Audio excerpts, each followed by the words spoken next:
ఇవాళ తగుదునమ్మా అని 7 మండలాల కోసం మీరు కొట్లాడాలని నేను ఎస్ 7 మండలాల కోసం కొట్లాడటం కోసం మీరు నిజంగా చిత్తశుద్ధి ఉంటే మీ నాయకత్వం, మీ నాయకుడు, మీరు తప్పనిసరిగా మీరు తీసుకునే నిర్ణయానికి మేమంతా ఉంటాం, సపోర్ట్ కూడా చేస్తాం. మేము అడిగాం ఆ రోజు, మీ వల్లనే అవి కోల్పోయాం. కాబట్టి ఎప్పటికైనా మీ చిత్తశుద్ధి నిరూపించుకోవడం కోసం మీరు ముగ్గురు దానికోసం ఒక దీక్ష చేయండి. 7 మండలాలు రావటమా పోవటమా ఏదో తెలుద్దాం. చేయండి. ఎందుకు వెనకపోతున్నారు? 10 ఏళ్ళు మీరే కదా కూర్చుని దానివల్ల నష్టపరచడం జరిగింది. దీక్ష కూర్చోండి.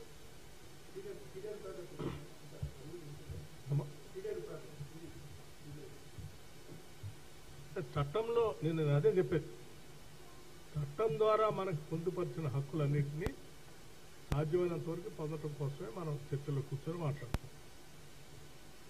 మిగతా అంశాలు మీకు చెప్పాను నేను, వారు వచ్చిన తర్వాతనే వెళ్ళింది. 10 ఏళ్ళు వారి పుణ్యమే అవి పోవటానికి కారణం. 7 మండలాలు పోవటానికి కారణం కేవలం టీఆర్ఎస్. ఆనాడు టీఆర్ఎస్ బీజేపీ కలిసి ఇద్దరు పార్లమెంట్లో ఒకళ్ళకొకళ్ళు మద్దతు ఇస్తూ చేసుకున్న పాపమే 7 మండలాలు పోయింది.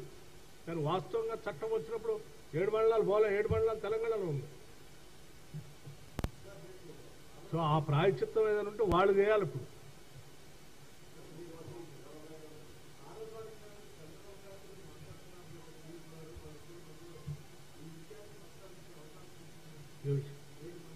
అవన్నీ అజెండా నేను చెప్పిన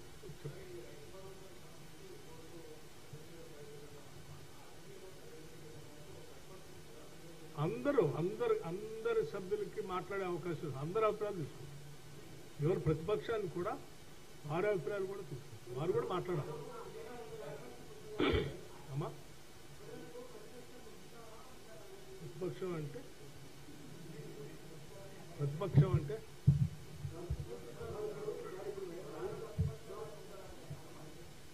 శాసనసభ్యులు, ప్రతిపక్ష పార్టీల సంబంధించిన శాసనసభ్యులు ఉంటారు, వారు కూడా మాట్లాడాలి. అంటే వారికి కూడా ఇప్పుడు మాట్లాడే వాళ్ళకి కూడా డౌట్ ఉంటే నేనేం చేయలేదు, వాళ్ళు కూడా మాట్లాడాలి.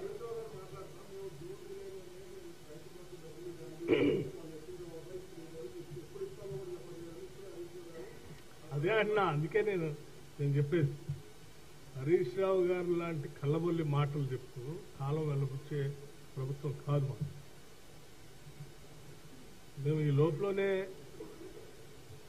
రైతులకి అవసరమైనటువంటి వెసులుబాటు కల్పించేటువంటి కార్యక్రమానికి సంబంధించిన రుణమాఫీ సంబంధించిన 2 లక్షలకు సంబంధించిన నిర్ణయం కూడా జరుగుతుంది.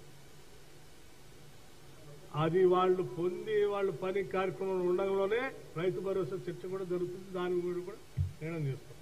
సో రైతులకి ఎక్కడా కూడా ఆలస్యం, నష్టం జరిగే ప్రక్రియ లేకుండా వాళ్ళకి కావాల్సిన ఆర్థిక సాయం టైంకి అందేటట్టుగానే చూస్తాం. పంట బేసిక్ గా in the beginning what they want timely lending. Any farmer పంట రుణం అనేది టైమ్లీ కావాలి వాళ్ళకి. ఆ పంట రుణాలు పొందటానికి గత 5 ఏళ్లుగా లేకుండా చేశారు వాళ్ళు. మనీ లెండర్స్ దగ్గర పోయే పరిస్థితి సృష్టించారు. అంతిమంగా మనీ లెండర్స్ దగ్గర పోయే 2 రూపాయల నుంచి 10 రూపాయల వడ్డీ దాకా పోయే పరిస్థితి తీసుకొచ్చారు. మేము ఆ పరిస్థితి లేకుండా 2 లక్షల రూపాయల రుణమాఫీకి సంబంధించి తొందరలో నిర్ణయం తీసుకుంటున్నాం. వాళ్ళు మనీ లెండర్స్ దగ్గర పోయే పరిస్థితి లేకుండా చేస్తున్నాం. వాళ్ళ చేతి నిండా సరిపోయే విధంగా ఆర్థికంగా పెట్టుబడి పనికొచ్చే విధంగా కావాల్సిన ఏర్పాట్లన్నీ చేస్తున్నాం.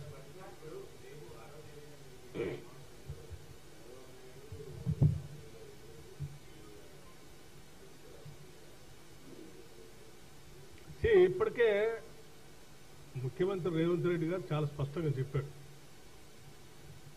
శిష్యుడేంది, ఆయన గురువు ఏంది, నేను శిష్యుడేంది, సహచరుడు అని ఇప్పటికే 2-3 సార్లు చాలా స్పష్టంగా చెప్పాడు. కావాలని కొద్దిమంది బుర్ర వేయటం కోసం మాట్లాడేటువంటి వాళ్ళకి ఆ చెప్పిన దాన్ని ఒకసారి వింటే సరిపోతుందని నేను అనుకుంటున్నాను. ఆయన ఆంధ్రప్రదేశ్ ముఖ్యమంత్రి, తెలంగాణ ముఖ్యమంత్రి. ఇక్కడ సహచరులే కదప్ప, గురు శిష్యులు అనే పదానికి అర్థమే లేదు. ఎవరైనా మాట్లాడితే ఆయన ఏమన్నాడో మరి వినుంటారు, అన్నోళ్ళు ఏదో చేస్తారు, నేను అనలేను కానీ ఒకసారి